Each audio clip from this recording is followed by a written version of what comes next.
You're all going to die down here.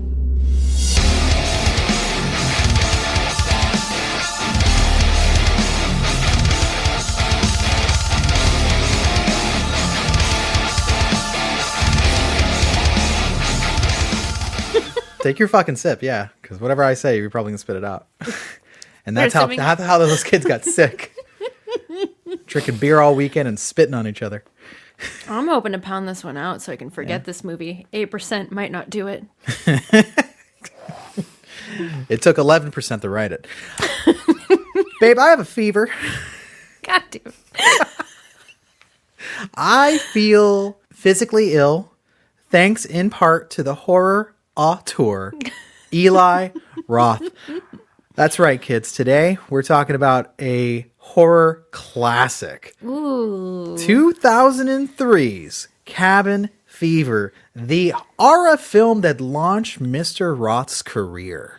Okay? He went straight to the moon. And when I say the moon, I do mean Zach Bagans' Haunted Museum on Max right now. Not good enough for you? My Life Was Ruined by a Ghost. Oh, there Perfect we go. show. There we go. Or don't forget the Keanu Reeves classic, Knock Knock. Didn't know he did that. Oh, yeah, I forgot he did that. Or the remake, the Bruce Willis starring remake of Death Wish. Oh. You remember he did that? Is that like a straight to like Hulu movie? It went to theaters for 22 minutes until somebody was like, hey, what is this doing here? And fucking tossed it out. Now, I want to give the man some credit, though. We both enjoyed the fuck out of Thanksgiving. Yeah, no, that was fun. top 3 horror of the year. Maybe like first or second. Not first, Evil Dead Rise, but second for sure of the year. It's a nasty schlock movie, and yet it speaks to a mature version of Eli Roth. Which Not present here. Not present here at all. I don't think it's ever been present until here. No, my name is Kevin, and I am joined, of course, by the lovely, beautiful Jacqueline. Yes, this is Millennia Macabre. We are going back to the bronze era of horror films. We're reviewing movies from the year 2000 all the way to 2009. We can't do 2010. Them's the breaks. Get the fuck out. I like that you remind yourself each episode. I'm reminding that in case somebody walks in and goes like, cabin fever, well, let me check this out. No, they will not be confused. No, I'm talking about the 2010 part. Oh, my bad. It's okay. So, I really loved this movie when I was 13. That seems appropriate. Yes. Yeah. And that was like the peak of my baby Kevin jumping into aura. You know, I was watching my Texas Chainsaws, my Evil Deads, my Last House on the Left, and all 3 of those I've mentioned are inspirations for this film. You can see a filmmaker that desperately wants to remind you that he liked those movies. Truly, I think he's still kind of doing that. I mean, he did Green Inferno, which was That's basically right. like, hey, I really like Cannibal Holocaust, and I'm going to do that myself. I haven't seen that one either. Yeah, I don't think it's worth it. What is Hostel supposed to be a throwback to? Because that feels like maybe the closest to an original notion for him, or an original idea. Maybe he just had one in him. Now, Hostel 1, it's on the list. Yeah, I haven't seen it. I'm not a big fan of Hostel 1. I am a fan of Hostel 2. I think it's got something going on. Maybe we'll have to visit both for the list. Potential, as in, like, let's just watch both together. Yeah. And just do one episode, right? Yeah. Damn. Then we should have Grindhouse. watched the Grindhouse. Yeah. We should have watched the shot-for-shot remake of Cabin Fever that came out in 2016. We should have done that back to back. You know, like a half in the bag situation. We just do Cabin Fever versus Cabin Fever. I'm going to be sick. Are you not feeling good about that? I don't hate myself enough to do that. Is that not a good idea? It felt That like would it be might have been a called- good idea. That would be called emotional cutting to watch this again, but a worse version of this. I didn't do my fucking homework. I'm so sorry. I didn't check up the Rotten Tomato score until just this Oh, I didn't do that either. minute. This has a pretty favorable score. It's also marked as 2002 here because it technically came out in the Toronto Film Festival Toronto International Film Festival. That's why it's marked as 2002. Canada don't count. Took a fucking year to get like a distribution deal with like Lionsgate. I think they spent a bunch of fucking money on it. But it has a 62%. Although like, oh, they spent a bunch of money. They made a bunch of money on it. Yeah. This movie cost $1.5 million to make, which is like, if it were the 70s, which is what he's trying to evoke, would have been like 10 grand. Yeah. Or it would have been like milk, like a gallon of milk and high fives. So 1.5, not very impressive for a film that does have somewhat recognizable actors in it. Like they've been in stuff, right? One recognizable actor, yeah. I mean, Jordan Ladd's been in like another. Well, I'm thinking Club Dread, so maybe that's not like the slam dunk of it all. But Ryder Strong headlines the cast. I mean, to us 90s girlies, I Can Fix Him, Sean Hunter, Boy Meets World. I Can Fix Him. Was he a bad boy in that? He was a little bit bad boy, but a troubled past. Really? What happened to him in this movie? Parents. Because like he is just like a weaselly little. He's a little weasel. What I do enjoy about his performance is that it's basically that quote unquote like that nice guy friend, you know, like just give that nice guy a chance. That. And you find out that it's like, oh well, he's just a little fucking sycophant, little shit twerp. And that's what all of them are. yeah. And a little bit of a sexual offender there. Yeah, we'll get to that scene, but at first, we'll get to that in a bit. We will get to that in a minute, but yeah, on a budget of $1.5 million, Lionsgate counted this as a slam dunk because it made $30.6 million in the theaters. This was passed around the horror community. Some people still vouch for this film, including another horror filmmaker, Peter Jackson. Really liked this movie. In fact, he stopped production of Lord of the Rings at the time. I think he was doing Two Towers or the Return of the King.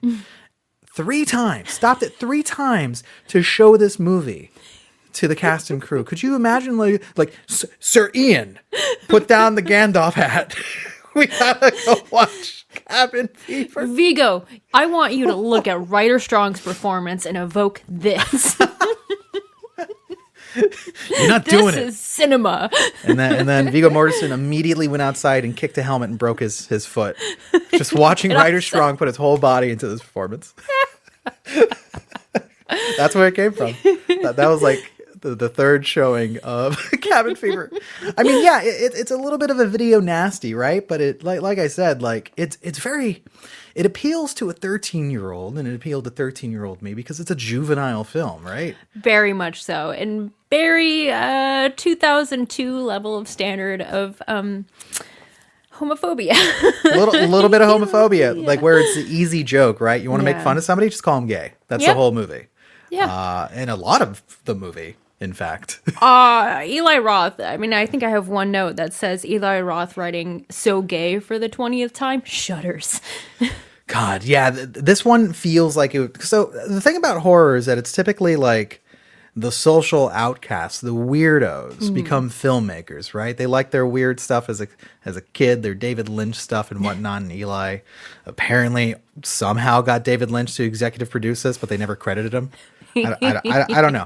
He didn't want his name on that. But instead it feels like a movie that's like meant for jocks. It's like horror for jocks. A little bit, yeah. I mean, it's got its callbacks, right? Like its heart is firmly rooted in like your Craven, your Raimi, your Hoopers and whatnot. But at the end of the day, it's like that the level of joking, I'm just like, are you satirizing jocks? Or are you just like trying to make them laugh? Are you trying to be their friends? In fact, I had a note here saying that this movie feels like somebody who is completely friendless is trying to impress people that would never be friends with him.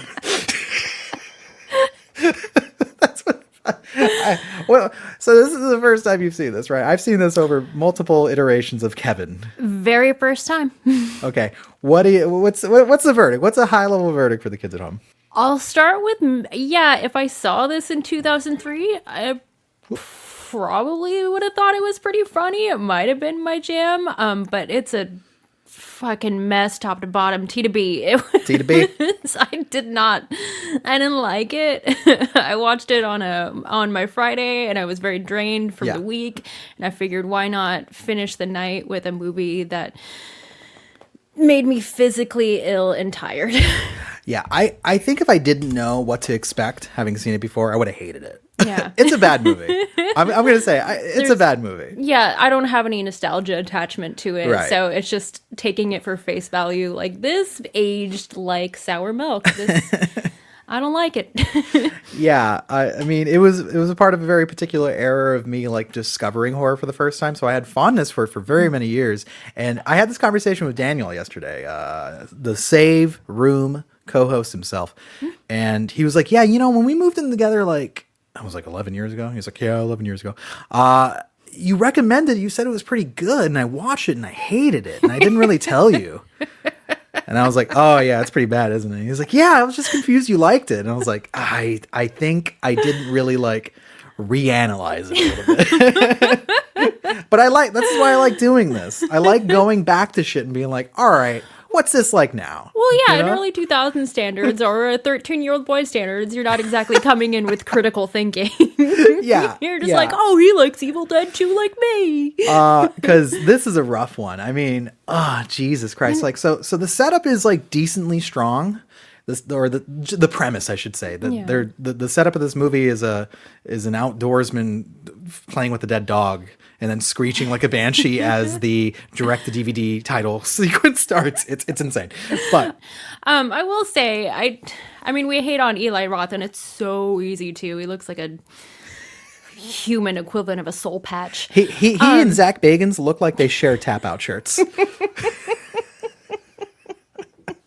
Like they have like a tap out Sunday. They just Their swap them out. wardrobes are just interchangeable. Yeah, they swap live sometimes, and nobody tells it. Like they can't tell the difference. They're like, "Hey, what's Zach?" And Eli is like, "Yes." But I've said this to you many times where I appreciate just because he's not particularly my taste, I appreciate someone who has such a love of horror like he does. He does. Like, he is definitely the kid that went to the video store and picked up like those weird Tom Savini home videos. Like, he is that uber fanboy. Yeah, love the video nasties, right? Yeah. Like, you know, probably had like a small town video store that he trolled and Yeah. constantly was asking about the newest thing that he's never heard of. Of course, there's a genuine love and appreciation, and you could see it throughout this film too. Like, there's some good shots that are set up that are meant to evoke, like, this is what Raimi did. You know, there's this one like nice little shot where it's outside of the shack and there's some heinous horror going on in the inside, and the frame slowly bleeds to red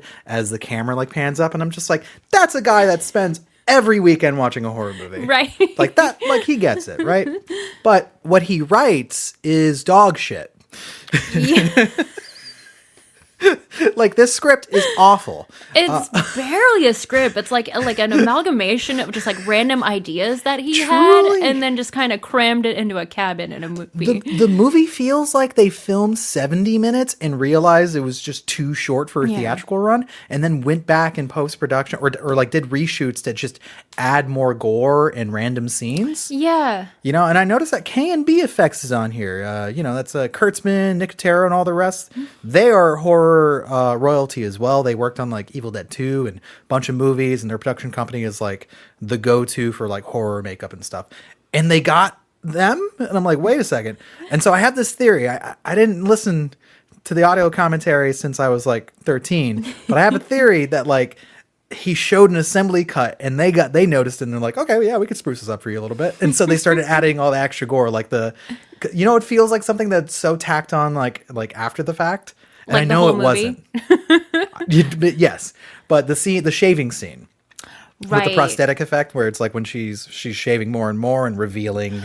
So that's all fucked up. That's actually not tacked on. His I know. inspiration for the movie is Yeah. he got some flesh-eating disease when I can't remember. It said it was in Iceland, Iceland, somewhere on a crazy. farm where in he was doing Iceland, yeah. And he got the skin-eating bacteria, and he was shaving his face, and skin was peeling with it. So, Oh. like, that's actually, like, came from a genuine place. So yeah, then maybe it isn't like, oh, hey, we came in short and had to like throw in filler. It's just the dude finally got to make a horror movie and was like, I want to throw in all these gags. Yeah, I have a note somewhere in my phone that's like, he comes up with mediocre deaths and then kind of writes around that. Very air quote writes around that.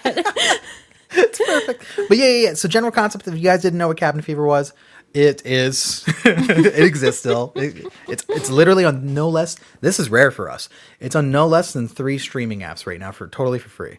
Like, it's on Hulu, it's on Max, it's on Prime, it's everywhere. You can't get away from the fucking fever of cabin fever. Do you own a copy of it? I own a DVD copy of it. I've had that forever. So you wouldn't have had to pay for it either way. That's why it was free. Yeah, definitely. But so the premise is a bunch of college-age kids, all very archetypical kids, Jocko, Slutto, Dumbo, middle of the road woman. It's just like neither good, no bad, just neutral. Yeah. just neutral. Just the blonde crush. Yeah, the blonde crush. She's just there to be a fixation. Yeah. They decide we're going to go on October break because that's the thing that happens. I think in they're like college reason. graduates and they were celebrating. There we go. Fantastic. Maybe. They go in the middle of the woods of North Carolina where it was actually filmed and encounter a flesh-eating virus. They run afoul of a virus, and one by one are killed by this virus, but not really. Actually, one fun fact in the movie, nobody actually just dies from succumbing to the virus. They all end up killing each other or get killed by something. Yeah. Or someone. Which is really funny. I did kind of like that fact of it, where they were just kind of like, he ends up, spoiler alert, the main fixation crush eventually, or is the first one to get it, and her face just gets covered in the bacterial disease. And the crush just kind of looks at her, and I guess her face isn't pretty anymore, so he hacks her up. Oh, he bashes her up with a shovel, actually. I think it's supposed to be a mercy kill, but it's like, she wasn't dead. You can still make it to the hospital, maybe. Apparently, she's just not going to be pretty. The expression on Jordan Ladd's face, who was dating Eli Roth at the time, because there was like behind the scenes footage of her like kissing him in the makeup and whatnot. Mm-hmm. She had seen that makeup for the first time that day and had like just a visceral like breakdown and was crying, and so like the way her face looks like when she like rolls over and is just like shocked and like on tears and stuff is real. Oh yeah, isn't that fucked up? Yeah, she was not into horror before filming this, and Eli gave her like a big old lowdown on like, you know, horror, as one does, right? He would be that exact guy who's like, okay, let me tell you everything ever. I've been waiting my whole life to mansplain this to a pretty girl. Yeah, strapped her to a chair, Clockwork Orange style, and started showing her every video nasty from like 1969 to like 2001. But there's like a bit of fun trivia for some of the things that are going on behind the scene, and then some not fun trivia we'll get to, and of course it involves a sex scene. And we're gonna have to dive into that. But yeah, some of the things that kind of stood out, for some reason the trivia seems to think that the pancake scene is like one of the most iconic parts of this movie, and I'm just like, yeah, sure. Like, it's weird enough, it doesn't make any sense. Yeah, but it's a little boy with long hair who doesn't talk, and then for some reason one part of the movie reacts to Bert, our resident Jocko, and starts screaming pancakes and starts doing like spin kicks in slow motion and shit. That's right, because the big jock dumb Bert looks back and just starts screaming, no pancakes, over and over. And so the reason for that scene was they hired the kid, and Eli noticed that this kid was practicing Taekwondo between shots, and just was like, well, we need to work this into the film somehow. And so this is why I'm thinking why like basically 2/3 into the film, it's just like random fucking scenes of things going on. Like the plot just stops mattering. Yeah. Like everything's in disarray. Most of the folks are scattered from the cabin and just running around the woods and having the town chase them for random reasons. There's no sense of direction in this movie. I mean, on physical location too. Sometimes it seems like there's a house like 2 minutes away from them, and sometimes it feels like they're 50 miles out from anywhere and any other neighbor. It's crazy. One of my favorite bits of trivia for this movie, when they were auditioning for the part of Marcy, eventually went to Serena Vincent. Unfortunately for Mr. Roth and company, they held auditions on September 11th, 2001.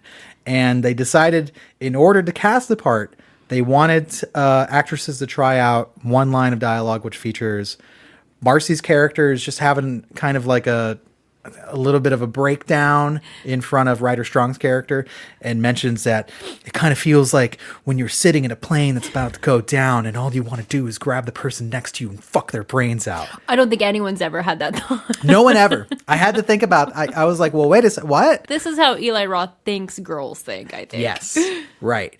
And unfortunately, the disarray of the morning meant that they couldn't fix the slide. They couldn't switch to another line. And so they still had actresses come in and audition despite what was going on in September that day. Which, again, we cannot escape references to 9/11 on this podcast. That's like the 9/11 reference of all 9/11 references. It truly is. That one was just made for this podcast, carved out and given to us. Oh, it hurts. Oh, man. Okay. Do you want to kind of get into the movie? See if we can try to break it down a little bit? Very unfortunately, we have to. Okay. we gotta really just get into this one. We don't have to. We make ourselves do this, but That's completely fair. But I also like to think that Eli forced me to do this. well, you forced us because I had never seen this movie. I was going to go my entire life without seeing it. Oh, I wasn't going to let that happen. By the way, this is a franchise. It has a sequel directed by Ty West. Thank you, Spring Fever. Cabin Fever 2 Spring Fever. There's a third one starring Sean Astin. It's a prequel, I think. And then there's a shot-for-shot remake. I don't think it's going to stop. We're going to get another Cabin Fever one day, and I hope I get to fucking direct it. So the movie opens. Oh, okay, yeah. I will have to say, before we both watched this movie last night separately, you text me like minutes before we started the movie and said, by the way, there's a lot of dead animals in the Yeah, for sure. Cut to man holding dead rabbit. Immediately, and then trying to get his obviously dead dog to wake up. Been dead conservatively for 3 weeks. How did he know? I thought he was just blind at first. I was like, what is wrong with you? And then horribly like lifts up its leg, and obviously like its insides are just like completely open. carved out. Yeah. And for some reason it jettisons blood in his face. And again, he shrieks like a banshee. It's the funny, he's like, ah! Like, what the fuck? And then cut to college kids. Yay! Yeah, well, it did have that DVD-esque title card sequence. Yeah, I keep forgetting those are a With the thing flies until and all that, yeah. until this podcast. I forget it's a thing, and yeah, every movie had to have like a 10-minute opening credit. Yeah, for some reason, just get into it, okay? I'll watch the credits if I like you enough at the end of the movie. Joey Kern from Super Troopers. He was the blonde guy playing Jeff, the kind of asshole-ish guy.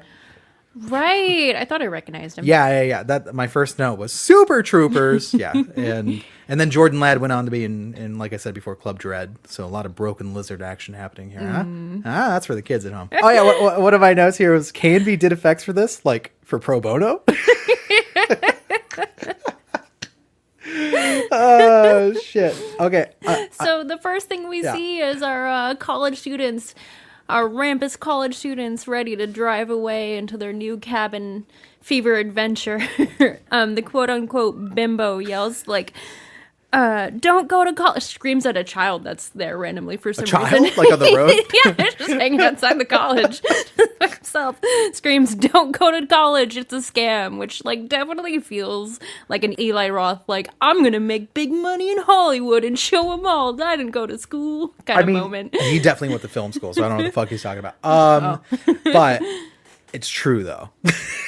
She was right. Yeah, I mean, Marcy was right. Oh, by the way, speaking of actors that are vaguely recognizable, the actress who plays Marcy was in Not Another Teen Movie as the perpetually naked European girl. Right. Yeah. And that becomes kind of a thing later on when Eli definitely wanted her to do a nude scene, and she was like, I don't want to get typecasted as the chick that does nude scenes. And so they had like a big fight about how much ass she would show in the movie, but she ended up showing more boobs than was even called for in the script for some reason, despite that fight. Spoiler alert, you see like her topless most of this movie, it seems. Yeah, but they got into a big battle, and again, God, I'm already skipping to it, but we got to say it. Once again, a male director fighting for nudity to occur, and an actress saying, hey, I'm not comfortable with it, and it becoming like a needless battle. Yeah. Really cool. It's just... really great, Hollywood. Men in Hollywood with power pushing boundaries and not caring about women being comfortable. What? Nope. So she didn't want to show her ass in a sex scene with Ryder Strong. There's a joke in there somewhere. I'm not going to make it. And so he said, I'll even like, if the compromise was an inch of ass. And he said, I'll bring a ruler on set. And he did. And he measured and then taped the blanket to the area beneath the measurement onto her body. So beyond petty and disgusting. Why even bother having? He just had to have a win somehow and had to push her boundaries. Just don't show the inch of crack. No one cared. It would have made her more comfortable. It just makes me angry. Could you imagine thinking like, oh wow, this guy's never gonna work again in Hollywood, and then like 20 fucking years later, yeah, just hearing that this dude still has a career, like over and over. Yeah, I would love that. I would love that for me. But one note, going back, homage time. There's a song that plays on the radio as they're driving across North Carolina, and it goes, and the road leads to nowhere. This is the exact song from Last House on the Left. And then in the credits of the film, they somehow got not only like the original performer, who was an actor in that film, by the way, he was one of the villains that got killed, to record a new version of that song with his daughter. Crazy. Fanboys be fanning. Oh my God. This was like my favorite fact of this movie because I watched Last House on the Left as a kid and loved that song. I was like, what is this song? Like, I just like fucking enjoyed it. And the faces say the same. Yeah, it's great. That was beautiful, Kevin. Yeah, you love that? Keep on going. I'm sorry I stopped you. You were moseying us right to the cabin and I couldn't let you get there. Oh, they get to the cabin. Oh, fucking. No, they stop off at like a snack station. The general store. Yeah, because my first note about this is there's just a kid sitting outside the general store and Sean Hunter sits next to him and starts talking to him. Dennis, the kid, yeah.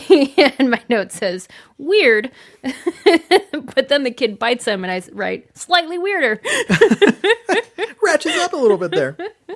And then, like, yeah, the kid's dad, this mustachioed man, is just like, what'd you do to my boy? Like, the entire movie, he blames others. Yeah, anyone who isn't a college student in this movie are very podunked, I should say. The scene is absolutely notable because, decides to drop the N-bomb. Yeah, it's the cashier. He's kind of chattering on Santa Claus. Yeah, the Santa elderly, Claus. And he's got that kind of soft-spoken kind of voice. Like he that. sounds like Leslie Jordan. Right. Yeah, and I was making a note, and I think I was pausing the movie at this point, and I went, I like this cashier. It sounds like Leslie Jordan. As I was pausing, drops the N-word. Right, because he points, or the kids point to a rifle on the wall and go, well, who's that for? And he says, that. Yeah. And then there's a music sting, by the way, that goes like Eli Roth is trying to say, I don't condone this. Yeah, I mean, I wrote it, but I'm just giving you an uncompromising vision of the South. That's what Eli's trying to tell the audience. He's like, I'm not a racist, seemingly. Here's the thing is I have a theory about each character in this movie where it's just each character is kind of like a piece of him. Like, he's giving his worst bits of personality traits to each character. Horcruxes? Yeah, I was going to say his Horcruxes. You stole my joke, you son of a bitch. You want to try to start from the top? No, the magic's gone. You stole my magic. moment. J.K. Rowling's a turf. Yep. Although there was one line I did like that didn't feature a slur. Few and far between. Yeah, one of the characters was holding like a jar of fox piss, and he's like, "Oh, don't you drop that! You'll have friends you never had before." That's what I was writing. Like, I like this guy. He's funny. And then no. Well, the roads lead to nowhere. You know that. Now, one of my notes about this core cast of characters, because is if you remember, Bert, the Jocko, tries to steal a Snickers bar. Yeah, so you know he's kind of more of a tool. He's more of a tool asshole. My thing is like it's like a speed run to trying to get the audience to hate every character in the movie. Really, quickly though. as soon as possible, because like almost all of them have a moment to shine to be like an asshole. They're like the anti It's Always Sunny cast, like almost like if they were like an evil version of Always Sunny. Like there's no jokes to be had.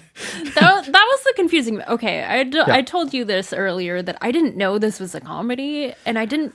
It's vaguely a comedy. I wouldn't call it funny. He certainly thinks it's a comedy. Yeah, like a dark comedy. I think he's trying to invoke, obviously, Evil Dead 2, but also making a parody of these kind of trope characters. Yeah, you mentioned that it's like you called it a satire, and I was like, I think a satire like needs to be smarter and understand. Oh, he certainly thinks he's smart. What it's sending up, because like it just digresses into itself rather than being like a smart satire of the. For instance, Cabin in the Woods is a smart satire of horror films. Yes. This one tries, and then it's like just watching one of Elon Musk's rockets come crashing back down. There's like a couple of seconds where it's like, it's in the sky. I really like the pancakes bit. And then it goes back down, crashes. It's horrible. Yeah, this is definitely like an amateur hour. Like, he doesn't know what he's doing, but he thinks it's insanely clever, and he thinks he's witty, and he thinks he's being a little smart-assy. But yeah, I think he thinks it would be a satire. But I think he thinks it too. But again, this is the film where Bert is wearing a hat the entire film that just says F-U in college font. And I didn't even notice that. I think that's like the peak of the humor. I gotta tell you, I think that's like where it, as far as it can go. One part I didn't even notice. Yeah. It's in your face the whole time. And so the whole cast gets to the cabin, and immediately Jeff and Marcy, the hot couple, start banging it out. Yeah, they're all really excited about the cabin. They're too jazzed about this dingy cabin. Life sucked before iPhones. Oh, absolutely. Not a fucking iPad in sight. All they could do is bang it out and drink cheap light beer. Oh, and Bert is running around the forest with a BB gun, trying to kill squirrels. Yeah, because they're quote unquote gay. Yeah. And what's funny is like a character is like, why do you want to do it? He's like, because they're gay. And her response is, don't be, well, I don't want to say it. Yeah, an R word. The R word. Yeah. Don't be the R word. And I'm just like, damn it. All of you have lost me. There's no like pillar of decency. Like I said, this is 17, maybe 16 minutes into the movie, probably less. And I've already lost it with this guy. I think this is the point where I have a note that says, I wonder if Jock Dude dies first. I hope so. He lasts for so long in this film, too. It's so upsetting. We have what is, I would like to call the trailer scene. Every single trailer featured Ryder Strong and Jordan Ladd in their swimming wear on a raft in the middle of a lake, which is very homage to Creepshow 2. Thank you. You got it in one. And in that scene, so they set up the dynamic between these two, which is my dude has been friend zoning, which doesn't exist, by the way, if anyone's listening. That's not a real thing. But he's been friend zoning for all his life. Yeah, since 8th grade. They mentioned it over and over. Yeah. And she just thought she had a friend. Yeah, exactly. And she's telling a story about how like some dude tried to kiss her, and that she's known her whole life, and it was gross. And he was like, "Is it gross because you've known him for so long, or is it gross because he's gross? Because if I wanted to like kiss you or whatever, like is it?" And it's just like heebie-jeebies. Yeah, yeah. And then she was just like, "Haven't you ever just had a friend that you just wanted to make out with just to see if they're a good kisser?" Never. And I'm just thinking, like, Jesus Christ, Eli Roth, nobody's ever said this. There's a lot of like shame writing in this where he's just getting his own stuff out. Yes, that's right. This is therapy for him. There's one scene where the jock talks about how the first time he was because this movie just meanders and talks about nothing. The first time the jock masturbated, a dog came up and licked his balls and eventually licked his asshole, and it was like, that's definitely an Eli Roth story that he could not wait to get out. He needed to get that off his chest. Now, we were both understand that films are a collaborative effort. It takes hundreds of people to make what you see in the screen work. And yet this film feels like Eli Roth made every decision. Yeah, no, he would not allow intervention. Every choice, down to the goatee that he wears in his own cameo. Like, every Does choice he have was like him. a real goatee too? Did he get like an extension for that? Because that was like the goatee you heard around the world. That was insane. I've been watching a lot of Venture Brothers, and he looks exactly like the Monarch in that scene with the fucking eyebrows and the pointy goatee. Yeah, absolutely. Oh, so yeah, they end up kissing on that dock, and I have a note that just says this is the worst kiss I've ever seen. It looked like unpleasant, and like the actors were hating it. It was just gross. Yeah, it was so good that she decided to roll off into the murky water. That was just the actors trying to leave the set. And he's like, "Where are you going? I thought we were kissing." And she's like, "Ah." She tries to get like a little bit manic pixie. So that's their dynamic. Oh, will they, won't they? And all we want is for both of them to die in a fire. And then speaking of fires, they have the requisite campfire scene right afterwards. They're all sharing stories. And for some reason, fun old Ryder Strong, sweet little boy Ryder Strong decides, let me tell you a story about a murderer. Let me tell you, like, what's funny is that should have been like Jeff's line or something, or somebody else. Yeah. You know, somebody like a little, even Bert. Maybe just like an outsider that came up to tell like a town legend. No, There it's just literally like, was an outsider that came in, didn't say shit other than want to smoke some weed.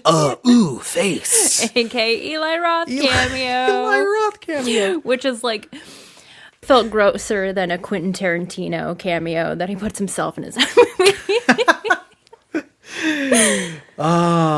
Which is really funny because Quentin went to bat for this movie as well, and that's how Eli Roth ended up in his films. And honestly, I really liked Eli in Inglourious Basterds. I'll give him that. He did a good job I there. don't even remember that. He was the bear Jew. Oh, okay. Yeah, that was I Eli only Roth. saw Inglourious Basterds once. When it came out. Oh, Yeah. it's a good one. It's better than this. Not hard to do. Yeah. So the confusing thing is that so Paul, or Ryder Strong's character, is regaling the crew about a murderer in a bowling alley. Yeah, a bowling alley that he loved as a child, and that's his only connection. And then a bunch of people got murdered at it, and it just cuts away to like some mishmash scenes of them being killed. Like you see one guy be beheaded, and then his head being used as a bowling ball. Why are we doing this? Which is just clearly like a short scene that he wrote for just anything and was like, Right. I need a time filler. Let's just pop this in here. I'm Right. just doing whatever I want at this point. But this is where we get the man himself. Eli Roth shows up with a dog. I don't know what he's going for. Is it like kind of like a bohemian-ish sort of thing? I think it's just like idiot stoner. Idiot stoner, because he's just like, ooh, face, to one of the characters. And then he says something that I didn't notice when I was younger, but I'm never going to forget, which is scratch moded. What does that mean? I don't know. Okay. Even in context, it didn't make sense. And yet, for some reason, especially Jordan Ladd's character is just like, yeah, come on and sit down, right? But yeah, he shows like a bag of weed after Jeff correctly tries to rebuff him and be like, hey, we're just kind of having a private thing. Maybe don't like show up in the middle of the night Yeah, and trying then to chill with us. Eli Roth says, well, I guess I'll just take my giant bag of weed away. And that did kind of make me laugh because then the rest of the crew was like, oh no, come on over. Yeah, just come on now. And nothing really happens with that cameo. He just kind of like chills and goes like, oh yeah, Yeah, it starts raining and he has to leave because he has to protect some of his camp equipment and has to move. But he's gonna eventually come back with more weed and smoke them out later. That's Yeah. about it. yeah, but whatever. There was no reason for him to be in it. But yeah, they go back at the cabin. They start hanging out, just being assholes. Yeah, And then one has a guitar, just that level of asshole. Henry shows up, the character from the beginning of the movie that was sprayed by his own dead dog. Oh, we missed. What did we miss? We missed an element? What? Big dumb Jock Burt was shooting the gay squirrels. Yeah. He accidentally shoots Henry. Oh, yeah, I totally forgot about that. Yeah, he did shoot Henry. Because Henry might have a little bit of the cabin fevers on him. He's got the fevers. He's got the cabin And he fevers. never went home. Even though they show he might have a home later in the movie, but yeah, he never. Bert accidentally shoots him, and then the Henry tries to ask for help, and Bert doesn't. That's all I know about him.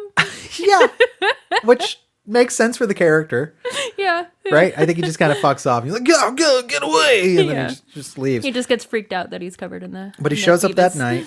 and he's acting a fool. He's got this man-eating virus. He doesn't look good.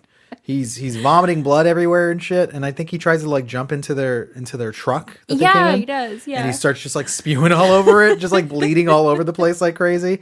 And Ryder Strong says, "I'm a nice guy," and gets a bat and tries to beat him to death. Yeah. And they're all beating up this fucking car. Bert says, "I'm not a nice guy," and just shoots him again. That's right. They start beating on the car like that fucking bonus round from Street Fighter. They're just like destroying it. Eventually, Henry, I totally missed this part. Yeah. I just see him running away. Catches on fire. One of them lights him on fire. I don't understand. I think it was the kerosene for the fire, the campsite fire. Yeah. And I guess they like sprayed it on him, and then somebody else conveniently lit him on fire, and he runs away like screaming. And I'm just like, again, my mind couldn't stop, and I was like, this is like an Always Sunny gag. Really? Like they effortlessly set this man on fire. They beat him, and then they set him on fire. And then I'm pretty sure the rest of the night, everyone tries to go to bed and just has nightmares about them just murdering a dude. Oh, here's the bit that fucking drove me up a wall. They're back inside. They're all panicked. And for some reason, Ryder Strong is playing with honey between his fingers and looking and going like, "Oh, did you see his skin?" This is a weird bit. I was fully disassociated. I was not looking. Yeah, like it's one of those. The next part of the movie to me is them trying to go to town to find help. I do have another note here because I think Karen was kind of messed up about the event, and Ryder Strong starts comforting her. Yeah, kind of weird, right? And like, trying to be like the good guy for her and stuff. And she's like, you went to go like hit him and shit. And he's like, "I was just trying to help." With a bat. And anyway, eventually it works. And she's like, "You can hold me." Okay. So yeah, you're right. They have like a fight. They're all like freaking out at each other. Like all the men are just like, "You're a pussy, Ryder Strong. You fucking asshole. We're gonna go get help, right? Because our car is completely blood covered." All of Henry's insides decide to be on top of the car. Yeah. They want to go get police and a tow truck and a hospital because they think they might be sick now. Yeah, all sorts. So they all kind of scatter about. They Scooby-Doo it. No, yeah, they find a barn and there's a lady that's like cutting open into a pig. Violently angry and screaming about the pig freaking out because when she disembowels it, like its intestines are a little like miscolored and rotten, and she's freaking out. And she looks over and she's like, "Look at this! I can't fucking eat this. You tell fucking Noah I'm not gonna do this shit." And they're just like, we don't know who that is. We just want help. And she's like, "Oh, why do you say so? Why did you say so? Oh yeah, oh my god." This is the part where it's just like Eli Roth thinks he's so funny because everyone's such a caricature of themselves. Yeah, it's just not. No. It's just not. But what do they learn in the house? Oh, Henry is her brother or cousin or something. Yeah, and he's the one that had a tow truck and would have been able to help them out. My favorite thing is the picture of Henry that she has like on her like nightstand or whatever. It definitely looks like something that was shot on set. Like he looks exactly like he did when we saw him like earlier in the film, right? It was just like, stand in front of, okay, we got it, cool. That's my favorite thing. Like not even a haircut. Yeah, so obviously they declined the help after, murdering Henry and not wanting to tell him. But there is a scene where they're both running away from the house and the blonde guy goes like, "We burnt Henry." That kind of did get a chuckle from me. That was pretty good. That's pretty good. I was like, damn it, if only this were more of a comedy. This might have been something, right? And then, of course, the next thing we see is the Bimbo character goes out on her own looking for some help. And then there's just this unnecessary, 20-second slow motion cut onto her butt scene just walking away. I didn't want to write a note about that because I didn't want you to know that I saw that. I didn't see any. I was thinking at home, look away, Kevin. I didn't see any, but I wasn't. Nope. Good. I was actually busy donating to UNICEF during that scene, so didn't see anything. Well, I looked right at her butt. But if I had seen that scene, I would have known that it's an homage to Texas Chainsaw Massacre. when the lady's walking up to the house, it's the same thing. I didn't even think about that. Yeah. Oh, okay. Yeah. I know it because he literally said it in the audio commentary, and I watched it as a kid. Also, I just thought Eli Roth. He spent a lot of time in that audio commentary talking about how much he fucking hates Scream because he couldn't get his movie made because everyone told him to just turn his movie into Scream. It's pretty funny. He wrote this in 95 with like his college roommate. Didn't get this shit out until like, another 5-6 years. So he had 6 years to kind of like tighten this up, and it just got sloppier and sloppier. No, I'm pretty sure it's the first draft is what he filmed. Oh, right. Yeah, just no notes. There was no there's not even like the writing in the margins. like it all, if anything, it just says in pen, by the way, I'm a genius. I can't believe I'm so good at this. Just so you know, I actually have a copy. And it's also got stick figures with a stick figure of a woman with massive breasts. And her whole butt showing. Her whole butt. And she didn't want to go to his vision. Now we get quite possibly the greatest cameo in this film, Giuseppe Andrews. Yeah, fake name.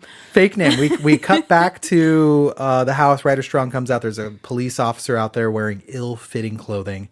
He's got a pencil-thin mustache, and he talks like a sex offender. It's Giuseppe Andrews from Detroit Rock City fame, and apparently he was also in the Smashing Pumpkins video for 1979. Who gives a fuck? Who is this guy and why can't he act? This is the role of a lifetime, first off. But oh my God. Apparently Eli wanted to play this role. Why didn't he? Because he said the Giuseppe's audition was so amazing. I'm not kidding. That's a fact. And so this guy just goes, hey, it's the party man. Hey, no, relax, party man. I got you, party man. The whole time. Yeah, and there's even like a weird, he's gonna like make a report and help him. Yeah. I did kind of laugh at this bit where they're both just talking about pussy and standing in front of the obviously drenched in blood truck, and the police officer just doesn't even notice or care. I did kind of laugh at that. Also, I think it was that point where I was like, oh, I think he really is trying to do a comedy. I really one of the funniest lines to me, though, is having sweet little Ryder Strong say, we had no choice but to get rough when he was talking about Henry. And I'm like, Jesus Christ. What are you talking about? He's the bad boy of Boy Meets World. He pulled it off no problem. Fucking how? Is that true? I've never seen Boy Meets World, so I don't know. I truly don't know that's who he is and what he's done. Okay. I also had a note here that's a little like maybe outside of the margins as well. It says, I fully believe Eli Roth's idea of humor is throwing rocks at poor people. Yeah. I don't have a great impression of his idea of humor after watching this. Certainly. He would be like the make hobos fight kind of guy. But yeah, kind of, right? Yeah. Like if it was either a Cabin Fever or helping the Girls Gone Wild guys. He certainly had a subscription to that. There's no way he didn't. Oh my God. Oh my God. Didn't we all? No, Kevin. No. That was a test. I certainly didn't. Too busy donating to UNICEF. Looking at the Texas Chainsaw Massacre butt close up. Ah, gotcha. You exposed yourself on that one. Oh, yeah. On that scene, they just walk into a stranger's house, and it's a rather nice house, and Bert starts eating beef jerky. Yeah, I have a note about that exact scene that says Bert eating some random person's jerky. I really want him dead by now. No, they definitely aren't going to kill him. Bert's going to live forever in this film. So what happened? So they all get back to the cabin somehow, right? They're all like, well, there's nobody to help us. There's no phones around here. Yeah, everyone looked around except Ryder Strong, and then Blonde Girl has been hid up in a room because she's still pretty upset about lighting a man on fire. Sure. It's got her real down, put a damper on the trip. Yeah, I guess so. I think this is probably the scene where Mr. Ryder wants to come in and check on her and make sure she's okay. That's right. And Karen is like, hey, Paul, don't leave. Like, you can cuddle me or whatever. And it's like, okay, whatever.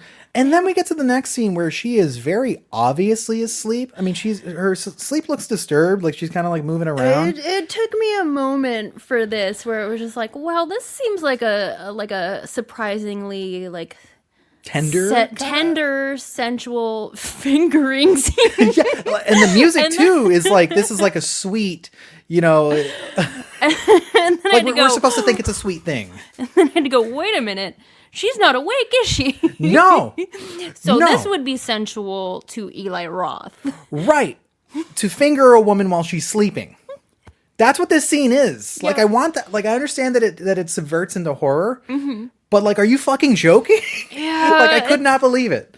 Like, I'm watching the scene going like, she's not awake. Oh, that chick's not awake. Yeah, she's shuffling around, but she's still, I mean, we find out that she's sick enough to not even really be able to be conscious. Right. Like, if you just fucking had her, like, turn over, wake up for a second, be like, go ahead. One eye open. Just anything. One sense of acknowledgement instead of, like, shuffling around maybe in her sleep. No, Paul, that's sexual assault, homie. I know it's 2002 and fucking Weinstein didn't get his just desserts yet, but I gotta tell you, that's what it is. Yeah, it was disgusting. But here comes the subversion to make it even more disgusting. My note about it is, never mind, she's got the cabin fevers on her cooter. Well, apparently, so the implication is that he thinks he's fingering her. I'm sorry for the kids at home that you have to listen to this part. But it turns out he's actually just dipping his fingers into a wound in her leg. Yeah. And there's even sound effects for it. Easy mix up. The kids call it fake fingering. All you got to do is open up a wound in your leg and you're still chaste before God. Vaginas feel like a bleeding pustule. Once again, on this page, if you look at the original script, there's just, I cannot believe my genius. Just written on the corner in Eli Roth's handwriting.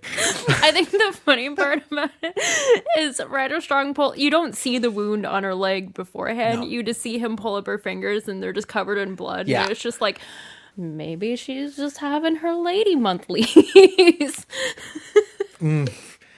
I think this is the scene that I think Peter Jackson, while showing this to Sir Ian McKellen and Ian Holm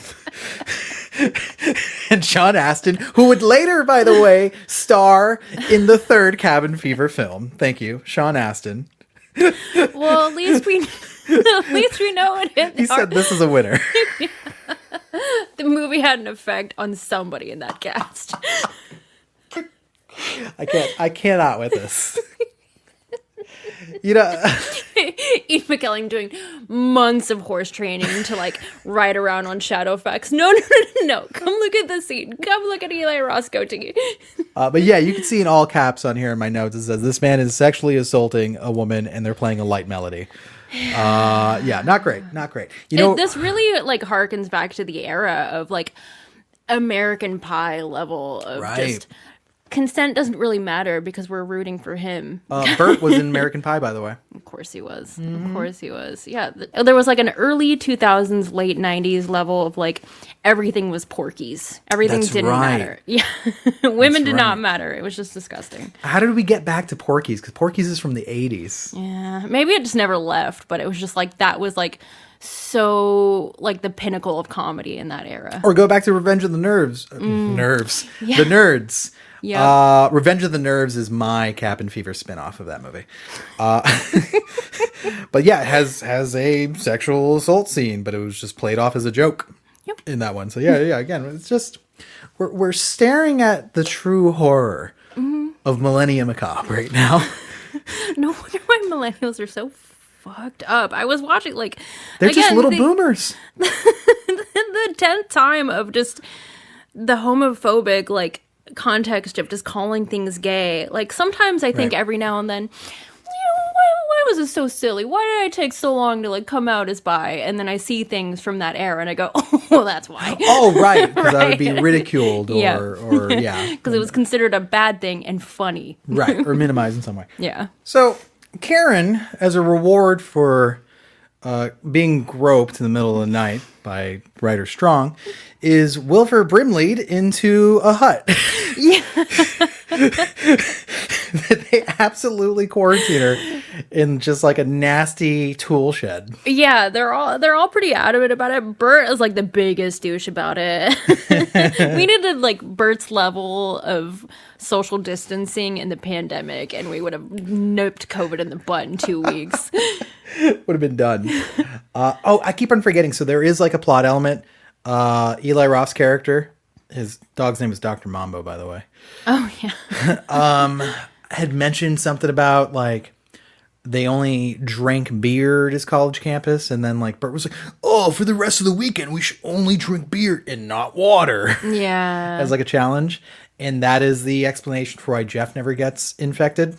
Right. Because he isn't drinking any of the water, and the water is obviously like fucked up in some way. Yeah. Oh yeah. By the way, everyone gets sick from the water. Hey, by the way, everyone gets sick from the water, which is nice. Okay, I see. This is where I start to fall apart from like paying attention to the movie, because I was just kind of like not fed up, but maybe just like losing a lot of interest because I understood what it was, right? But To be fair, I hadn't seen it and was really not in it whatsoever. Yeah. It got really scatterbrained in this scene. Like the next note I have from the bleeding pustule fingering to the next is just Ryder Strong is outside a house somewhere. that I have the same note of just like, what happened? Why is he outside a house? He's going to go get help in the middle of the night. How far away this house was the cabin?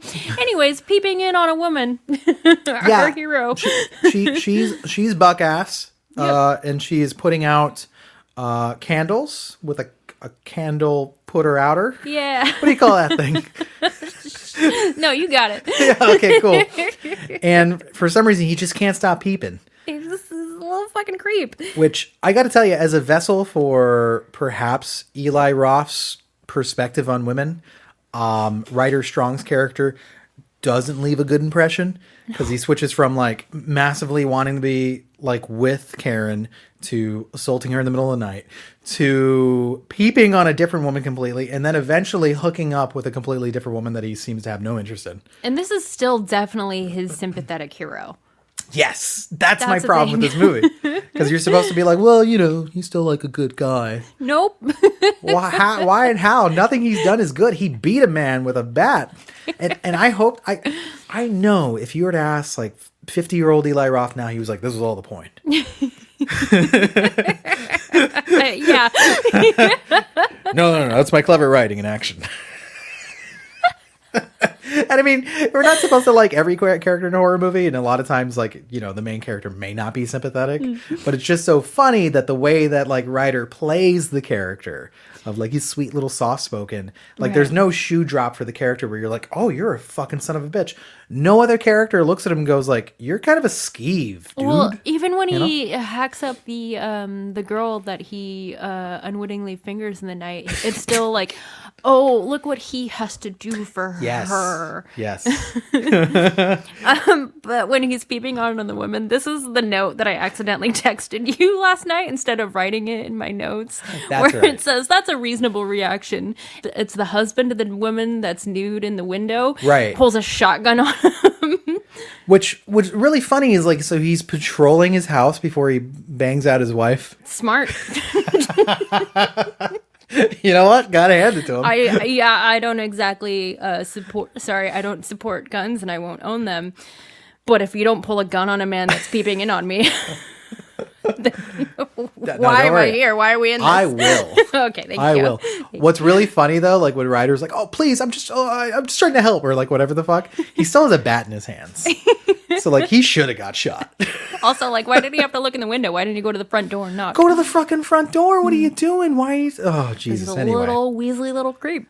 And I had a note here, apropos of maybe nothing. I wrote, these people are probably just dying from a common cold. As far as we know, none of them have made an effort to go to a hospital. Well, the next scene is where we kind of see that Bert's maybe getting sick. By the way, they get the truck fixed the next morning. Bert figures out, and we kind of figure out Yeah, that they clean it up. No montage for us, though.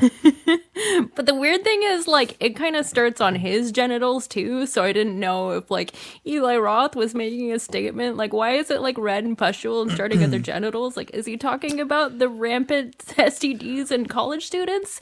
And then I thought, no, he's not that smart.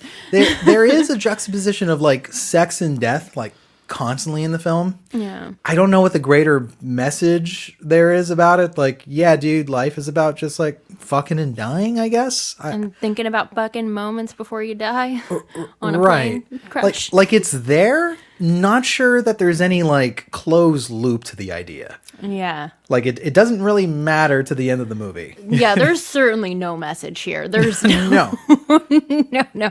Yeah, that's why I deleted that no and was like, no, he's got nothing. Yeah, there's no beautiful tie-off like It Follows, for instance, where it's like, the main character partners up with somebody that she may not have otherwise, but she feels safe, but still is like constantly like hunted by her past actions, I think is the implication or like kind of like the illusion there. Yeah. There's nothing here. There's not a motif. Eli Roth would have to Google the word if you threw it his way. But yeah, so Jeff is getting sick. He's hawking up blood loogies and whatnot. Doesn't he take the car? Yeah, because they try to get Miss Isolated into the shed is getting very, very sick now, and they all try to go into town or go to a hospital, but no one wants to get in the car, and they don't want to get her in the car and be next to her, and Bert just kind of fucks off, and they just let him. Oh, because she fucking projectile vomits blood all over like the windshield again. Yeah. She's not doing so hot. No, not doing great. But my favorite part of this scene, by the way, after I think Bert fucks off, Jeff is like holding on to like a white kerchief or whatever, like, over his face. And he takes 2 6-packs and he's like, fuck all of you, I'm not getting 6. And he just like waddles away like Donald Duck into the forest. Almost never to be seen again for the rest of the movie. So this actor unfortunately had a very bad time in this film where he kept on getting like severe eye infections. And so they had to keep on like filming around like his sickness and his availability. And it's funny. They could have just made it part of the cabin fever. They should have, right? If his eye was all fucked up, film it. A little bit exploitative, but still. Yeah. No, Eli Roth's all about that. That's film it a little bit. But anyway, he's gone from the plot. You'd mentioned earlier about Eli Roth. Eli Roth never came back, by the way, but his dog did, Mr. Doctor. Oh, you mean his character? Because Eli Roth has been haunting us. This whole episode. This whole episode and our whole lives. No, in the movie. But the dog came back, and the dog keeps trying to attack them, and they keep trying to keep the dog away. Dr. Mambo? Yeah. They keep trying to keep him away by shooting around him. Yeah, he's a mean boy. So, little trivia about the dog. There's a Patrick Swayze movie that featured like a black dog or something, and Eli was like, oh, I really want to use that dog for my movie because he was just kind of like, love the idea of having like 1 degree of separation between himself and Patrick Swayze. Like I said, look at the margins. I'm a genius.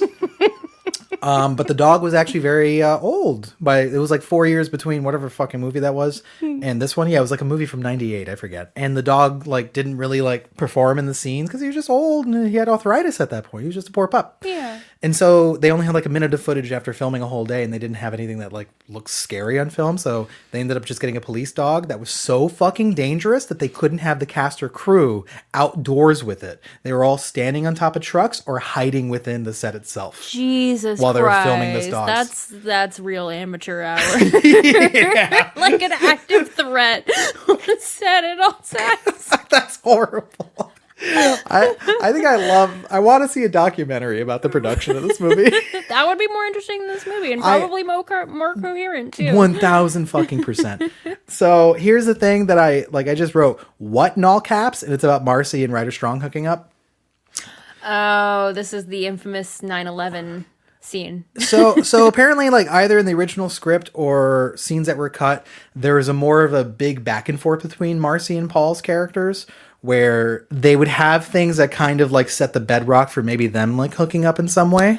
I kind of thought that Yeah. a little bit in the beginning on their car ride there, because Marcy was nuzzling up to blonde hair guy that eventually fucks off, and Yeah. he looks a little jealous about that. Like, it was a weird little twinge. It was like, oh, he wants the bimbo character, and then he was seeking manic pixie blonde. Yeah, exactly. girl. Yeah. And here's the thing about the movie.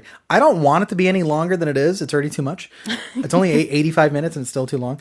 But I think that should have been there because it really does feel like Whiplash. Like where suddenly she's just like, I like being fucked. And then the next thing they're fucking. And it's like, okay, what? Like, wouldn't you, if he really was a good guy? No, but then again, he's already proven that he's a horrible guy. See, in that world, that totally made sense to me. It's like, Yeah. okay, he set up that she's just the titular horny character that's always gonna want to be fucking, and then that's just a man. Just a man. Just a man given an opportunity, That's and right. they will take it. Like, not he took it when it wasn't an opportunity. So obviously, yeah. Right. He showed the appropriate amount of concern for Karen, who is basically face melting in the shack. And he's like, He's oh, remorseful enough. poor gal. Anyway, this gal says she wants to have sex. Fingering her was gross. So moving on. Jesus Christ, this movie. I haven't. I hated that sex scene. It looked like she was just like bashing against him flatly. It looked so uncomfortable and painful. The actors hated doing it, Yeah. by the way, and that kind of comes could across see in the that. performance. But the whole point of the scene is like he kind of like scratches her on the back, and those scratches reveal the fact that she's also infected because it starts to like immediately like get disgusting, right? Yeah. So it's like that's the only reason that scene was in the movie, basically. Right? Which leads to the most important scene in the movie where Ryder Strong is worried about getting an infection from her and pours Listerine on his dick. I was 13. I was 13 when I saw this movie. I had so many questions about like, wait, what? Because like I was not sex versed. Okay, I understood the idea of protection, but I was just like, do you have to pour Listerine on your dick after you like do that? So that's why you do that. Kevin, you don't have to do that anymore. Stop. I have a note here, all caps, that just says Listerine dick. I didn't even make a note about that. I knew I'd remember that. Yeah, Just a steel trap for that scene. It's completely memorable. Speaking of memorable, we get to the pancake scene. Bert shows up back at the general store, and for some reason, Dennis, the long-haired blonde boy, is very excited to see him and just screams, "Pancakes!" and starts doing karate at him before biting him and then realizing, uh-oh, that's some bad blood. I have a lot of questions about why that kid thought that the blood was bad. Has he tasted blood before? Does he have a preferred version of blood? Well, it's known lore now that he'll bite you if you sit next to him. That or is come true. lunging at you either way. Now- Doing karate. Now, I got to tell you, this is probably diving too deep for a movie that we know is already stupid, but it does seem like the dad has an understanding that this disease is not new to the area. Yeah. Right? Wasn't that weird? Because like he kind of knew where it's like, well, you should have stayed where you were because you being sick and making my boy sick makes you my problem. Yeah, he even You know? mentions like, "Go get the kit. We need to take care of this." Right. Like, yeah. It's almost like they knew about COVID in 2003. But if only the conservatives of our country dealt with COVID with the Yeah. same zeal as they do in Eli Roth's film, because in real life, they just pretended it didn't exist, which did not happen in this film. I do have a note that said rednecks trying to contain a deadly virus. This movie just became unrealistic. Now it's a satire. Eli I didn't believed know it. everything up until now. This movie was 20 years too early. I fucking love it. So he ends up getting chased by these hillbillies, right? Like Bert drives away. And Yeah, couldn't get help and just runs back to the cabin because why wouldn't he just go further into town? yeah, I don't. And then another like just a weird thing where it's just like maybe it made sense in the moment because Eli is able to talk to his actors, but there's like a big like bald headed dude, who's like Lenny from Of Mice and Men. Yeah. And like the dad says, "Oh, there's some boys out there sick in the woods. We got to do something." And then the bald haired guy just goes, "I'll get the kit." And again, I'm just like, what do you know about this? What's going on? But he ends up just holding like a random box for most of the movie, the kit. Did we ever figure out what's in it? Never comes into play. And at the end, seemingly, they're all clueless about what it was. Yeah, because... They're just like, this looks fucked up. We should just kill them all. Because Ryder Strong just screw drives that guy in the ear, and we never get to see what's in the kit, as far as I'm aware. Unless I, like, looked away.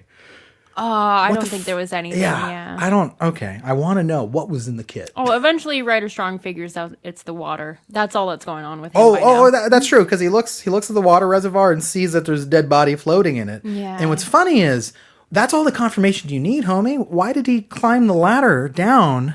He turned the body over. Exactly. To look at it. It doesn't become less of a body if you turn it around. Maybe he thought he was just sleeping. Yeah, like oh, he's just getting a soak. Well, then Ryder apparently was not infected up until this moment in the movie, because he fell into the water on top of the body. Right. Now he's fucking mainlining that fucking no juice. Again, like this, so the movie becomes fucking scattershot now. It is just random scenes. It's just absolute chaos. Again, I think he's just trying to catch the energy of Wild Evil Dead 2, but no, it's just scenes. It's just crazy scenes that don't make sense. No connective tissue whatsoever. So Marcy decides, I'm going to take a pleasant bath after having sex with that dweeb. And decides I'm also going to shave my legs because that's important today. That was another moment where like a dude totally wrote this. Like the last thing, it could be a day off, and the last thing I'm thinking about is my shaving my legs. This is why I think scenes were added in, even though I know they intended to film this, because they even had prosthetics like shipped in that froze overnight, so they couldn't do the original scene of like how the skin peels. That's what they want to do, like skin peels when she's shaving, and instead they just like put prosthetics that they hid underneath shaving cream, which is actually just as effective. That's still clever. Yeah. Put in what they did in the movie, had some sound effects. I still kind of like cringed when like she was like pulling back on it, but not as cool as seeing skin peel back. That sounds awesome. I want to see that. She kept doing it too. Yeah, what like she was just crying after and the doing one, it. I'd be done. But I say this because it feels like we're just too far gone in the movie at this point. We've already seen viscera and horror and dead bodies. Why are we taking the time to do like basically the what's her face Nancy taking a bath scene in a Nightmare on Elm Street? That should happen earlier in the film, before the chaos that slowly builds us up to like, oh shit, something's wrong. He already had the great reveal with the late night fingering sesh. Right. Yeah, he wasn't going to change that order. How I would have done that scene. First of all, consent. Step one, consent. 2, a juxtaposition, because that was the night that after the killing or whatever, right? Maybe a few of them get sick. Have it where she does her normal nightly routine. She goes to the bathroom. She's shaving as we're having the lovely fingering scene. Cut between the two, right? Where everything seems normal until both become horror. That's how you do it. but then they'd both have to be in the shed, and there would be no more boobs in the movie. Okay. You're giving notes to Eli Roth's writing that doesn't need it. I'm a genius. I am 20 years so late. He was coining the phrase "big dick energy" in his notes for sure. Babe, I'm not even 20 years too late. I'm too late to remaking this film. They already did. I can't believe they remade this. God and damn it looks like they tried to do like a serious version of it, which is just even worse. Now I'm going to have to fucking reboot it. Well, anyway, Marcy shaves, and apparently that weakens her health bar, because she goes outside and the dog is there and is able to instantaneously kill her. Like rips her to shreds in an impossible amount of time. Like foot is over there, arm is already gone, everything's Like, it's ridiculous. It's like, it's kind of like the vampires from Dusk Till Dawn, how they were like very like soft and you could just destroy them by looking at them. That's what happened to Marcy. Yeah, it looked like someone blew her up. Like body parts were just scattered across. Yeah, I felt like maybe she died a different way and they had to like re-edit. And no, it was just they think dogs can do that. It's not that smart. No, not at all. But Ryder Strong comes back, sees that, and goes, and then he goes into the shack, rolls his previous lover of only maybe 22 hours ago, rolls her over, and she has like probably like the best prosthetic in the movie. Yeah. Where her face like is just eaten. And like you just see her fucking like teeth, like the skeleton coming through, but she's obviously still alive and like lucid and shit. And it's fucking like it's a nasty in scene. Poltergeist when that guy's peeling the skin off his face. That's what it kind of. That's a good pull right there. That's a good pull, just like that. And then what does he do in reaction? What's the only thing you could do to that situation there? Her face ain't pretty no more. Hack her up. I said, like, once she's no longer eye candy, bye. She hit the wall. Shovel. Like, what? Ridiculous. Fucking ridiculous. I do remember there was this great, I think we've talked about it a few times, where it was like the 101 scariest movie moments that aired. Oh, we watched some of it. Yeah. No, not the recent one. There was one back in the mid 2000s that was airing on Bravo of all channels. I loved it. The one with Rob Zombie, right? There was they had. Well, he was one of them, and that's where he got in trouble with John Carpenter because he told the story of like John Carpenter wasn't supportive of my remake. Yeah. Well, they had like Romero. They had everybody on there. Yeah. It was awesome. But they had Ryder Strong actually on there too. And Why? I believe Eli because of this movie. I don't know. I always thought there was this cute little, because oddly enough, that movie makes it on the list, and I think it's because of that scene. Yeah. And he's recalling that scene and how it's just basically Eli Roth sitting underneath him, like spraying him with blood, and have like the most gleeful dumb guy look on his face. Probably. I thought that was a little bit charming. Just loved doing that. I did have a note. I said I do like the soundtrack though. I know there's a few tracks for. I do. It's actually not bad. Sorry, I have a note that says like every generic early 2000s college kid spoof. So there's a reason for that. So Nathan Barr did most of the music, but there's a famous composer by the name of, I think his name is Angelo Badalamenti, agreed to compose some musical themes for the film out of enthusiasm for the material, what was happening in 2002?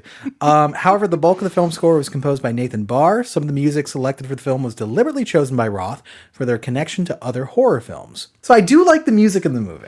That's fair. I mean, I didn't realize about the ties about it, but still it sounded like generic early 2000s college kid butt rock. Like I was waiting for like a Dave Matthews cover band to come on at any point. Oh yeah, that would have been perfect. So the hillbilly trio shows up to the cabin, and so does Bert. I forget how they all get there, but it's happening.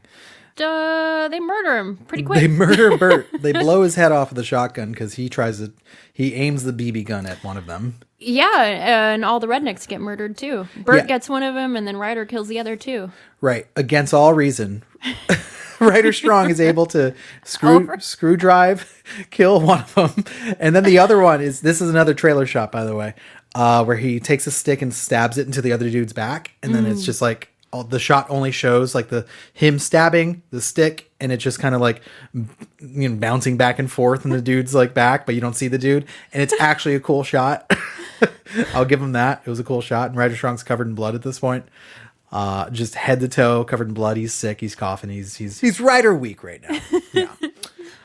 He goes to a cave again. It's just scattershot now. Yeah, he's just kind of wandering fucking off at this point. Just fucking wandering, by the way. Oh yeah, Bert was running through the woods, by the way, and he did a whole like I'm hiding from these guys by putting blood on a tree that I'm not in. And I was like, my mental note was like, it's like the most dangerous game for idiots. But he goes into a cave, and it looks like he sees Jeff's body just like laying completely flat on the ground. That's too much information for the audience. Let's look at Eli Roth's half body to the right over here. That's literally how the shot works. Where he sees like, that's exactly Jeff. Then he goes, when he sees. So who ate half of Eli Roth? Dr. Mambo? I would guess so. Yeah. Or is there a bear? Well, I'm guessing he got Yeah, he got sick too, and then the dog murdered him because the dog was out for blood immediately if you're sick for whatever reason. Nothing is Yeah. explained. Yeah, like, is the dog sick, or does the dog really like the taste of, like, man-eating virus inside of people? It's very, I don't... Anyway, Ryder Strong's driving around, and he crashes into a deer. I was yeah. So I was waiting for that dog to finally be shot the whole time because you did warn me there's quite a bit of animal violence in this movie. There's a little bit, yeah. And by the time we got to the deer, we see the little deer legs poking through the windshield. And I wrote these flailing around deer legs and dead animals. And I wrote, "Fuck you, Kevin," for making me watch this. Me? I'm not Eli Roth. I was just so scared for every animal the whole time. There's one part where there's like this beautiful American bulldog, and I was like, I swear to fucking God, if I see this die. And it's only in the movie for like 2 Okay, seconds, they don't kill that one? Okay. Made it. Yeah, general rule is if it's an animal in the movie, it dies. For some reason. I was on edge because you texted me in the beginning about all the dead animals. I'm sorry, but then, like, the movie's so silly about it, though. Like, it's obviously, like, the cheapest effects ever. Yeah, those legs were crazy. It was so bad. You could tell there's a man just, like, operating puppet legs. Yeah. It's... It didn't even look like the same man was operating it. That's how, like, disjointed it was. Yeah, like, they're having an argument. Yeah. Dude, it's pretty funny. And I'm just like, why did this happen in this movie? And I thought about, I listened to this interview that Jason Blum of Blumhouse did with Rick Rubin. It's really good, on their program, Tetragrammaton. And he was talking about how, like, you know, you have to be really invested with the characters and then you can really scare the audience. And he was talking about Get Out, where it's like, you know, you got the main character, Daniel Kaluuya, and what's her face from Girls, and I only ever remember it was Marnie from Girls. Yeah, Marnie from Girls, and like you're kind of invested in, like, they got a lot of like kind of friction between each other, and she really wants to like introduce him to her family, and like you're kind of caught up in their drama, and then bam, out of nowhere they run over a deer. Scares the fuck out of the audience, right? Yeah. And I was just thinking how this movie was just the polar fucking opposite. I am de-invested in these characters, and I'm like, you could run over a rhino and I wouldn't feel anything. Like, just nothing. I guess, can't yeah, take it was the only way for him to get, like, the vehicle to not work. Because he stole, like, one of the rednecks cars, right? That's the only reason he could finally get out of there, right? Probably. Yeah. I was not How many times have you seen this I've movie? seen it so many times. I am not paying attention to this part of the movie. But he ends up at that party, right? The party man's party. Yeah, and he's covered in blood because I think he got coughed up on, Head and to the toe. deer got splattered on him. There was actually a funny story about Ryder Strong going for a walk in the woods, but he was covered in all that bloody makeup. Yeah. And there's like... There was like a group of schoolgirls that saw him In the woods? Well, they were on a school bus. He was walking by a okay. main Yeah. road. And they screamed seeing him, obviously, because it's just a dude covered in blood. But then they started screaming again when they realized it was Sean Hunter from Boy Meets World. Then he got chased into the woods and everything. Like, they stopped caring that he was Yeah. covered in blood. He's famous. Oh, Sean Hunter was such a dreamboat. I didn't know. I did not know. Because he wasn't a dreamboat in this movie. Got to tell you, that dream set sail. So is this movie over yet? What happened? Yeah, so he runs into the party man again, who's obviously drinking with underage kids, and he's hitting on a girl that looks like she's 12. Yeah, And I it's thought fucking this was weird. I thought this was right on board with the cop. Yeah, it was, but there's also like 47-year-old men playing Kumbaya music and shit, like right next to him on the other side. And they see Ryder Strong and they're like, what the fuck? He's covered in blood and shit. Well, everyone but the cop, which again I kind of laughed about because he's Yeah. just drenched in blood, T to B, top to bottom. to B? And the cop's just like, "Hey, party dude."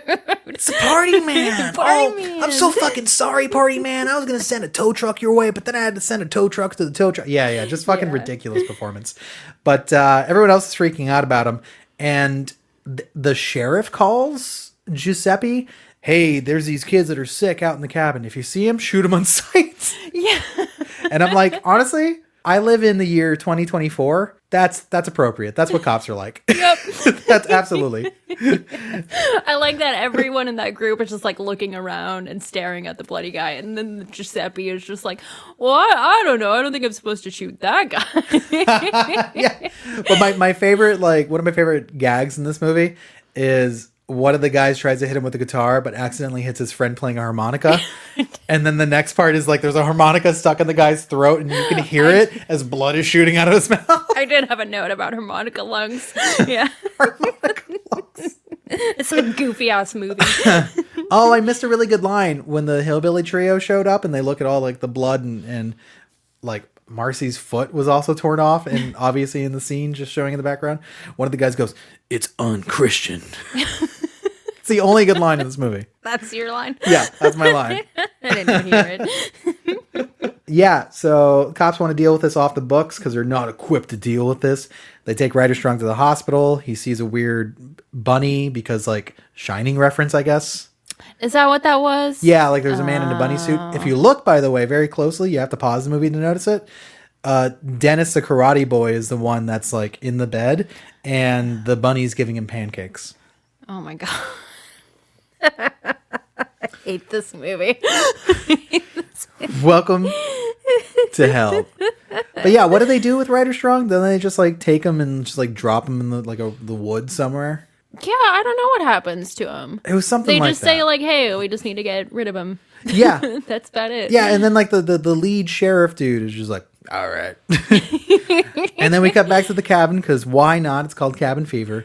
Jeff shows up, looks at the carnage. He's like crying inside the cabin. He's like, oh, what the fuck?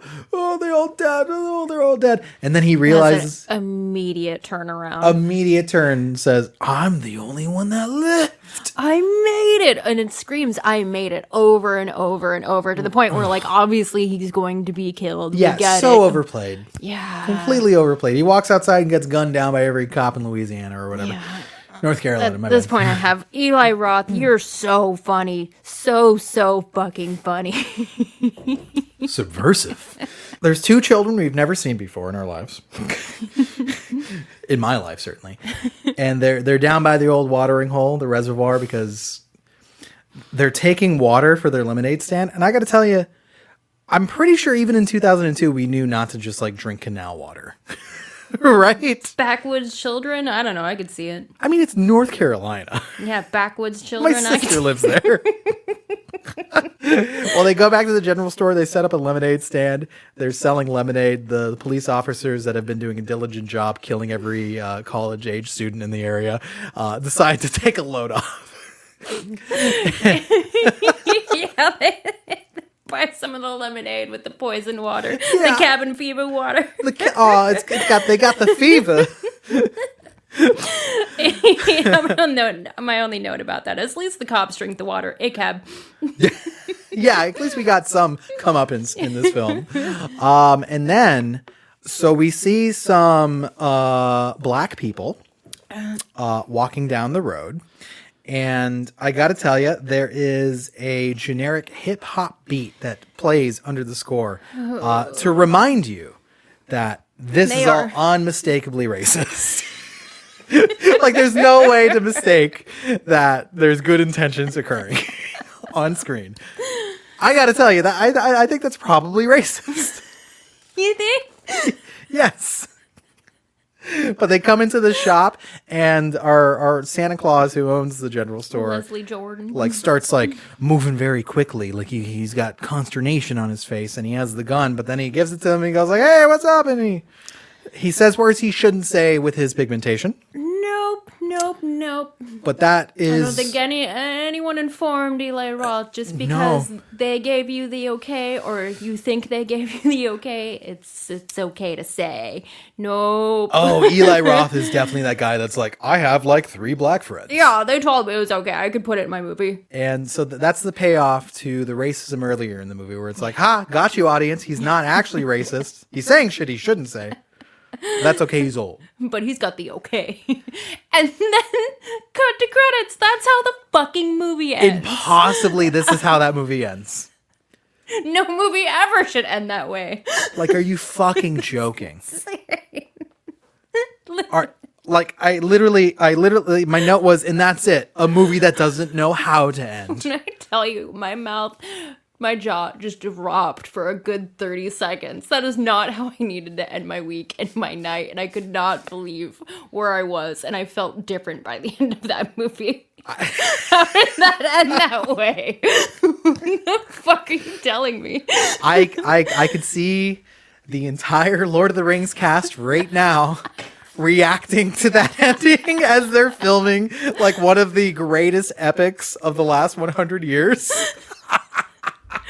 Orlando Bloom is crying and wondering why he took this role. Why wasn't he Jeff? That's what he was thinking. Why am I here in New Zealand when I could have been playing Jeff in North Carolina? Oh my God. What a genius. I'm pretty sure when they took this to TIFF, that was a standing ovation. You remember when they showed The Whale at Sundance and it was like a 7-minute ovation? I bet you this was 10. See, I'm picturing when they had Marie Antoinette, Sofia Coppola's Marie Antoinette airing at Sundance in France, and then the entire audience booed. That's what I was picturing, but whatever. They fucking booed? Yeah, they booed. It's about a queen that they beheaded. Yeah, they booed. Oh, okay. Yeah. Was that the reason, or did they not like the movie? That's not exactly an accurate biopic, but... Okay, well, fair. Well, yeah, because there's like Skechers in one scene, right? Maybe, yeah. Yeah, like I remember that being like because they're just like, well, yeah, she embodies like that energy, and so I didn't want to like be caught in any specific time frame, and I'm just like, what's happening now? I don't know. I like that movie. Yeah, you like that movie? Okay. Yeah.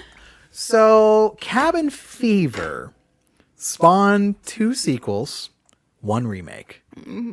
All of those 3 projects went directly where they belong, direct to DVD.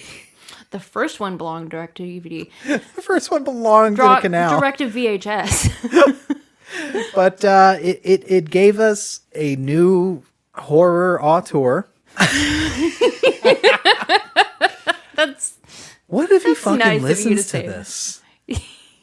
He's definitely one that like Googles his name. Yeah, definitely. Yeah. I'm sure he's a nice guy. Is there anything else we could say about this? There's nothing left. There was barely anything to begin with. I'm amazed this podcast has gone this long because there's no beginning, middle, or end of this movie. It's just chaos and garbage. That's my review of the movie. Can't recommend. Can't recommend? No. Out of 5, what do you got? By today's standard, sure. like a 2, maybe 1.5. But if I saw it back in 2003, maybe I probably would have liked it. I probably would have given it a 4. Probably would have liked it. Probably would have I liked Houses and Corpses back then. What did I know? Listen, we were all raw after 9/11, so we needed our films to be raw. And this one raw dogged us. It raw dogged us. It didn't kowtow to the PC agenda. Thank you very much. Drop the N-word almost 14 minutes into the film. Oh my God. Maybe even 10. I should have timestamped that. And they still tried to make him a likable character at the end. What the fuck? This was an important movie to my self-discovery of horror films. Yeah, I could see that. I think the movies it's inspired by are the ones that I will continue to watch as I age. Yeah. I think it's time to put this one to bed. Yeah. I think it's time to put this one in the shack and hit it with a shovel. And then let a dog eat it. Dismember it. Yeah. And then shoot it and light it on fire. Yeah. Easily light it on fire, by the way. Was that guy already made a kerosene? What the fuck? We burned Henry. The cabin fever is really flammable. Oh, the fever has passed. So has this podcast. Well, thank you for joining me on another sensational Millennia Macabre, the first of 2024. Okay. We have many more to come. We have to do part 2 now. Ty West directed it. We're not going to do that. We're not going to do part 2? You're not even curious? You're not even curious? Some reason this one left a bad taste in my mouth, so no. Really? But we gotta do Hostel. We'll do Hostel. Hey, Peter Jackson directed a film called Bad Taste, and he loved this movie. Thank you for listening, everybody. And good night. Good night.